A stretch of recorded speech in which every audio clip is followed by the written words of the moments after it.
Welcome to Out with Dan, the podcast that spotlights and examines the voices of LGBTQ+ authors, characters, and our allies.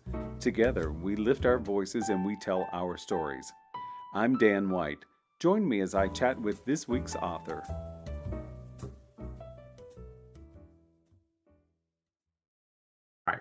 Hello and welcome back to Out with Dan. Today I'm excited to have Deanna Raybourn return to discuss A Ghastly Catastrophe. And this is, so Deanna was with me before for her latest book before this called Kills Well with Others, which may be my very favorite book title of all time. And our episode won an award for this podcast. So Deanna, I thank you publicly for that. Well, I was delighted when I found out that you won. Thank you. I was too. And you know, it's funny. I have a lot of wonderful conversations and I never know who to submit. And I had such a great time with our interview that I submitted it the very next day for an award. I just had such a wonderful time. So thank you for joining me again. Oh, my pleasure. Thanks for having me. Yes. So let's talk a little bit about the present and the past. So Kills Well with Others and its predecessor, Killers of a Certain Age, are set in current time, whereas the Veronica Speedwell is set in 1898. Is that right? Or 1889? 1890. 1890. Yeah, late Victorian. All right. So you started as a historical writer because this is Veronica's 10th outing, and it does stand alone. Congratulations on number 10. Thank you. Feels like a landmark. Good. I think it is. So what is the main difference in writing current time versus historical time for you as a writer? You know, for me, the main difference has been finding my contemporary voice as a writer, because I had written, by the time I sat down to write Killers of a Certain Age, I had done probably 17 historical novels. And so I knew exactly who I was as a writer of historicals. And I had to figure out who I was as a writer of contemporaries, which is a very, you know, that's a cat of a different color. And so it took a while to get there.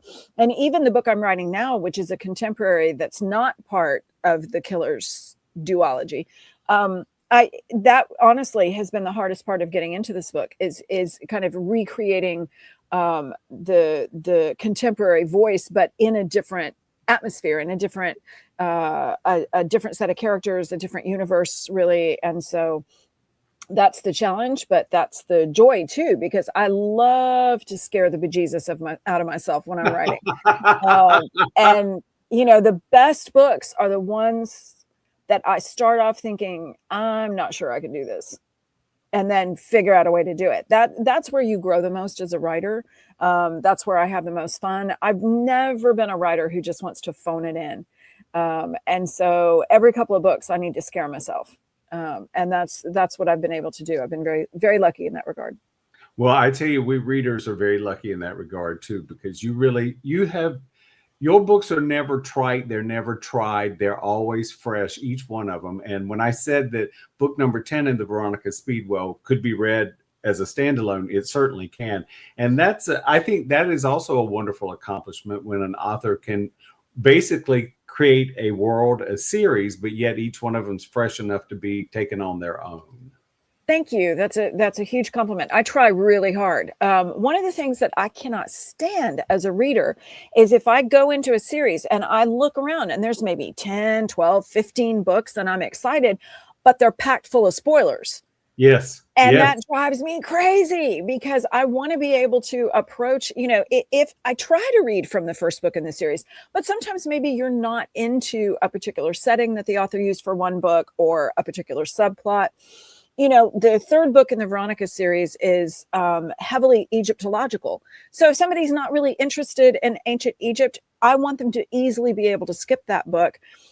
Or if that's the one they want to go to first because they're super into it, I don't want them to have a ton of spoilers in it because I want them to be able to go back and read another book if they want to, without automatically knowing who done it and how they done it and why they done it.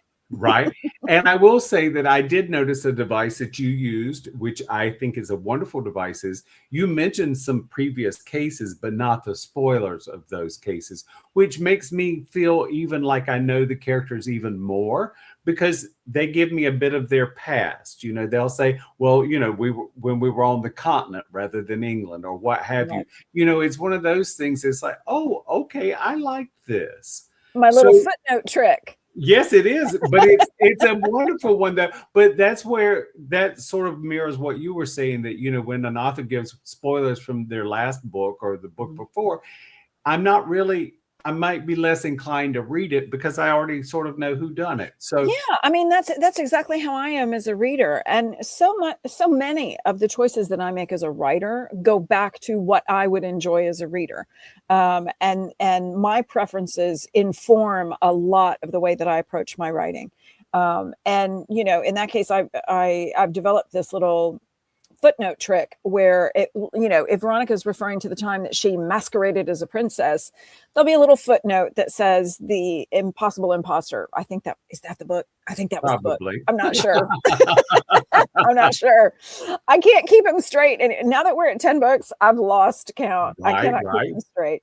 I rely on readers for that, I swear to God. But there'll be a little footnote. So if somebody's interested in that setup, Yes. they don't know why she was masquerading. They don't know how it came about. They don't know what the end result was, but they know which book to find it in. And so that, you know, as we've moved through the series, that has gotten to be a really good way to kind of shorthand it for readers and let them know, hey, if you're into this thing, this is where you're going to find it. That's it. And I think that's perfect. And I think it also is like a little bit of a tease, right? You know, it's like, hey, if you like this, then you can find this particular plot point in this book. Because as you say, maybe Egypt isn't your bag. I happen to like Egypt, so now I'm going to go find that book. Oh, you should. It's the one that was nominated for an Edgar. Oh, I love that. I was so excited. Yeah, that's the one Veronica book that's been nominated for an Edgar. It's also, those little footnotes are also kind of just little love notes to readers to say, hey, remember when we did this together? So that's readers who've been around the entire time will go, oh, I remember A Sinister Revenge. I know what that one was. And it's just it's a little wink. I like that. Great job, Deanna. Great job. Thank you. So give the audience who may not know who Veronica Speedwell is, who is she and what does she do? Veronica Speedwell is a very intrepid late Victorian lepidopterist, which is just a fancy word for butterfly hunter. She's a natural historian. And so there was a huge wave of enthusiasm for natural history during the last half of the 19th century. You know, thank you, Charles Darwin. And everybody and their cat was collecting natural history specimens. And a lot of people were really specific about it. You know, one person might be super into snails and somebody else might be into ferns and somebody else might be into fossils. Veronica's into butterflies. You know, you could make a good living supplying these specimens to people. And so that's what Veronica's done. But she's not just a butterfly hunter. She's a girl who falls over a lot of dead bodies, as you do. And she loves nothing more than sleuthing out the perpetrators behind these crimes with the help of her extremely dishy sidekick, Stoker. And I love the conversations between them, the banter back and forth. You did that so well with Killers of a Certain Age and Kills Well with Others. So I was pleasantly surprised when we go into a historical one that your humor once again shines in that as well. There's such a love between Stoker and Speedwell that is so apparent to the reader. And I love that. I love witty repartee between people anyway. I think lots of us gravitate towards that when we watch sitcoms. And as long as they're being respectful, it's a lot of fun. And they definitely respect each other. They're both also very intelligent. They are. They have a lot of common too, because they're both natural historians. So they both kind of come at things from a scientific angle, but they do have a lot of differences. I mean, between the two of them, Stoker's the one who's much more sentimental and romantic. He's the one who reads Keats and, you know, French romance novels. And but they also are a very modern couple in that they're committed to each other. They have a very spicy physical relationship, but they have no interest whatsoever in getting married or in having children. And so they maintain separate living quarters, and they work together, they have this relationship, but they each also have their own pursuits and their own friendships and their own relationships. And so I've had a great deal of fun setting them up as a couple, because they're not impossible as a Victorian couple. They're just unexpected as a Victorian couple. Yes. There were Victorian couples who lived the way that they do, who made those decisions. Hey, we don't necessarily want to get married. We want to be professionals together. And we don't necessarily want to live under the same roof, because, happiness is never sharing a bathroom with a man. So. And I can also say happiness is never sharing a bathroom with a woman, Deanna. But Preach. I love you, but I like my own space. I live alone and I like it. Maybe then happiness is never sharing a bathroom. Well, that's Full it. stop. Full stop. Absolute 100% at my house. So anyway, yep. And I also am an only child, so I don't share so well with others. Yeah, see, I'm an only child as well. So, I need my space. I do as well. So I am curious, did you know the ending when you started the book? Do you outline or plot yours, or do you write organically? How do you write? I'm an organized pantser. Okay. I usually, when I start a book, I know where I'm starting, I know where I'm ending, and I usually know about maybe 3 major plot points in between. And then how I get between those plot points is a surprise. That's how it usually goes. Every once in a while, a book will throw me a curveball. The Veronica book before this was called A Grave Robbery. And when I wrote that book, I turned it into my editor on a Friday afternoon. And Monday morning, she had an email in her inbox that said, "Don't read it, send it back. I need to rewrite it because the murderer is wrong." And she said, wow. I want to know what she said. She wanted to know how long I would, God bless her. She wanted to know how long I would need to fix it. And I said, "Can I have a month?" And she said, "Yes, you can have a month." And so I took a month and rewrote probably about 45,000 words that I had to cut and rewrite, because it was the wrong killer. And so now what I turned it into is what got published. And so people who will read it and go, "Yeah, of course that was the murderer. How did you not know that all along? How did you not know?" Right. But I also think that, I think that's a big mystery, and murder is my favorite genre to read. I read across genres, but it is my favorite. So I find that the best of writers, there's always more than one option for who the murderer is, because that keeps us guessing, right? You want to leave a red herring here, a little something there that gives me an idea. I will say I didn't quite see the final twist, but there was something at the beginning of the book that sort of hinted at it to me. But I think it's just because of what I read, I don't think I knew where it was going, but I thought this is going to involve a little more than I think I'm set up to think it's going to include, and it did, and I loved it. So thank you very much for that. I promise to make no spoilers here or anywhere else. So thank you for that. Yes. Yeah, I do like to keep readers guessing, and because I enjoy that again as a reader. I like it when if I've turned on a new show on Netflix to binge and I know within the first 2 minutes everything there is to know and I can predict everything, then I'm not engaged. I like to be surprised. I like the unexpected. And I think most readers, especially if you read a lot of mystery fiction, you've seen a lot, mystery readers are so astute. They're always, thinking around corners, and it's very difficult to keep mystery readers on their toes. So that's the big challenge. But, Agatha Christie famously used to write the novels without knowing who the murderer was. And then she would figure out a way to make it the least likely person. And that's, you have to do those little conjuring tricks sometimes to try to keep ahead, keep that little half step ahead of the readers, hopefully. Well, and I think if we look at the contemporary world, we've so many shenanigans going on around the world at this point.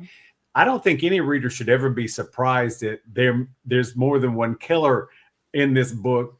Only one is going to be found out, but there's plenty of killers out there. Because I mean, we see that every day. If you dare to watch the news, that there are so many dishonest people in this world, and it isn't anything new. It's always been that way. I think we just have a little more, maybe a little directness to it now than we might have had in the past, but it's always been there. There's always been murder. And that's why we read mystery fiction, is because we like a place that we can go to where there's the promise of justice, you know, that somebody's going to get found out, that they're not going to get away with their crimes. And, you know, we're able to have that moment within the covers of that book where, okay, you got found out. You didn't get away with it. You know, you weren't quite as smart as you thought you were. Yeah, the law may not have been satisfied, but justice was, because those are two very different things. And, you know, for me, the important thing in mystery fiction is to make sure that justice is served. Because if we go strictly by the law, you know, sometimes that can harm people when they don't need harming. Yes, and it can let other people slip through the cracks when they're culpable, and they need to face what they've done. So, you know, for me, justice is the thing, not the law. I agree with you. So this is, as you said, set in the late 1890s. And so do you like world building in that time period? Because in a lot of ways, I think, Deanna, sorry to interrupt your answer. No, it's fine. I think that when we don't live there, I mean, your parents didn't live there. We didn't live there. So you don't really know what that's like. So is that a lot of fun? Do you do a lot of research for that? I used to do a lot more research than I have to do these days, just because I've got, you know, a knowledge base from having written so many books set in that period and researched that period for so long that I don't have to do quite as much as I used to. I do enjoy it. You know, I've got my degree was a double major in English and history. And there are two ways to approach history. You either look for the ways that were different, or you look for the ways that were similar. And I always look for the ways that were similar. And, you know, Victorians, especially late Victorians, my God, the overlap and the parallels between our lives today and their lives. You know, yes, we're not strapped up into corsets, and we're not using chamber pots, and, you know, the maid is not serving dinner. Well, I mean, she might be, in which case, good for you. But in my house, right, right, I'm the one serving the dinner and washing the dishes. Yeah, but you know, we do have so many things in common with them. In one of the Veronica books, it may have actually been the one right before this, or the one before that, I can't remember. But Veronica and Stoker are walking through Trafalgar Square, and there is a tent city for unhoused people. I didn't make that up. No. There actually was a tent city in Trafalgar Square in 1888 for people who did not have a place to live, you know, and there was a discussion in Parliament at the time. What do we do with people who are what do we do about the housing crisis? What do we do about people who are too impoverished to afford a place to live? What do we do about the unemployment rate? What do we do about immigrants? Are we for them? Are we okay with immigrants? If we let them in, do we force them to assimilate, or do we let them hang on to their culture? What do we do about these women who want to be in charge of their own bodies? You know, what do we do about people who don't present gender-wise the way that we think that they should? What do we do about men who like other men? Are we okay with all of this stuff? Are we not okay? Those are what do we do about all this technology that's taking over and is absolutely terrifying? They were wrestling with literally the same questions that we're wrestling with today. And in a way, it's massively depressing when you look at it and go, okay, it's been 140 years and we haven't figured this out. In another way, it's oddly consoling, where you go, human beings are as they ever were. Absolutely. We're not better. We're not worse. We are exactly who we have always been. And I am a believer in reincarnation. And I think sometimes we bring the same traits with us in each life. You know, I think we get different lives, but I think, you know, maybe humans don't really evolve that much. Maybe we just bring the same stuff with us into our current existence. I don't know the answer to that, but it's. Oh, I mean, I think that's entirely possible. I mean, because if you are able to have more than one lifetime here, clearly you're coming here because you've got some work to do. Yes, because you aren't finished. Exactly. So you're coming back to Earth School Yeah. to have another go round, which means you have not been perfected. No, So I have definitely not been perfected. I got plenty of flaws. I don't always point them out. I try to cover them up, but I got a few. Folks don't need to know. Right. That's right. Some people don't need to know. So I also love your cast of other characters. I loved JJ. Oh, JJ. I torture that poor girl. Oh, so this is not her first time at the rodeo? This is not her first time at the rodeo, but Okay. this is I think JJ was introduced, I want to say, in book 3. Okay. And so she's popped up a few times, but I love putting a lot of time and care into the supporting characters. I like them to be really memorable. I don't want them to be interchangeable with each other. I don't want them just to be wallpaper. And the problem with doing that with secondary characters is you have to limit how many of them you put in each book, because that is true. That's very true. It's if I were to put like all of Stoker's brothers, if I were to put all the people at Scotland Yard, if I were to put JJ, if I were to put all these other people that they've met into every book, we wouldn't have time for a mystery. No. So I have to kind of carefully select who's in each book. And it was time for JJ to make another appearance. And she's been in, I think, maybe 3 books before this, maybe more. Right. And this is the I think the most time that I've had her kind of front and center of the action. And this is a slightly desperate JJ this time. But she's a very fun character to play with, because she and Veronica have a lot in common. They're very dynamic. They're very independent. They're intelligent. But JJ is very much trying to make it in a man's world as a reporter. Kind of in the vein of Nellie Bly, and always just slightly missing the mark. And so she's always waiting for that next big story that's going to break and make her a household name. And she always just fails. But JJ is absolutely undaunted by her failure. I mean, she just dusts herself up, gets up every single time and, wipes that bloody nose and keeps on going. Right. And so that is part of what you do as an author. You give us characters that have a struggle, but also have a goal, and they're unrelenting at trying to reach their goal. And that, of course, is what I hope all humans strive to do. That's what makes my best friends. They're indomitable. They're looking to move their ball in life forward. And I think that I saw that so much in JJ. She's looking to make a difference in her life. And I also love the fact that she's very unapologetic about she's happy to be single. She is, she, like Veronica, does not want a romantic entanglement. She has in the earlier books, you see, she has a very slight crush on Stoker, but she would not want to actually be involved with him. She feels, on the whole, JJ just feels like men are more trouble than they're worth. Yes. And and she is very career focused. Yep. And she has so many struggles in that regard I don't think JJ has the bandwidth to do anything except to try to break that next big story. Well, and I think that there again, talking about the similarities between then and now is there are still women trying to break the glass ceiling, because there's, as long as humans will roam this earth, we're always trying to limit someone else from succeeding. Mm-hmm. And, so I love that. And I really do like Veronica. She is a favorite of mine now, and I'm very happy to say that. So the book is called A Ghastly Catastrophe. It's by Deanna Raybourn, who is an author extraordinaire, not to be missed. Thank you, Deanna. I had such a great time. Thank you so much, Dan. It's always a pleasure to chat with you. Thank you for joining me for this week's episode of Out with Dan. You can find more information about this podcast and its host at OutWithDan.com, on Twitter at OutWithDan, and on Instagram and Facebook at GoOutWithDan. This podcast is hosted by Authors on the Air Global Radio Network, and the theme music is provided by bensound.com.